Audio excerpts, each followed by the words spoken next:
বিকেলের নরম রোদে নদীর ধারে বসেছিলাম আমি।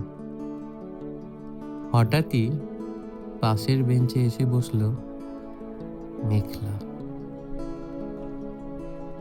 আমাদের পরিচয় ছিল, কিন্তু কথা খুব একটা হতো না।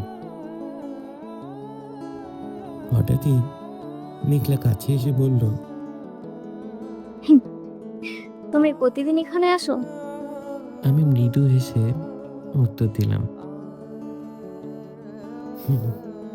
হ্যাঁ, নদীর কাছে এলে মনটা ভালো হয়ে যায়। সেই দিনের সেই ছোট্ট কথোপকথন ধীরে ধীরে প্রতিদিনের অপেক্ষায় বদলে গেল। বিকেল নামলেই আমরা নদীর ধারে দেখা করতাম। গল্প হতো স্বপ্ন নিয়ে, ভবিষ্যৎ নিয়ে, আর কখনো কখনো নীরবতা নিয়েও। একদিন হঠাৎই মেঘলা বলে উঠল, যদি কোনোদিন আমি অনেক দূরে চলে যাই? আমি কিছুক্ষণ চুপ থেকে বললাম, দূরত্ব মানুষকে আলাদা করতে পারে, কিন্তু সত্যিকারের ভালোবাসাকে আলাদা করতে পারে না।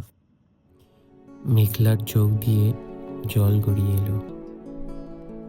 সে বুঝতে পারল আমি শুধু তাকে ভালোবাসি না, তাকে নিজের জীবনের অংশ করে ফেলেছি। সূর্য তখন ধীরে ধীরে অস্ত যাচ্ছিল। নদীর জলেও লাল আভা পড়েছিল। মেঘলা আলতো করে আমার হাতটা ধরল। সেদিন আর কোনো কথা হয়নি, কারণ কিছু অনুভূতি শব্দের চেয়েও বেশি সুন্দর হয়। এক কথায়, প্রেম মানে শুধু কাছে থাকা নয়, কারো হৃদয়ে সারা জীবন বেঁচে থাকা।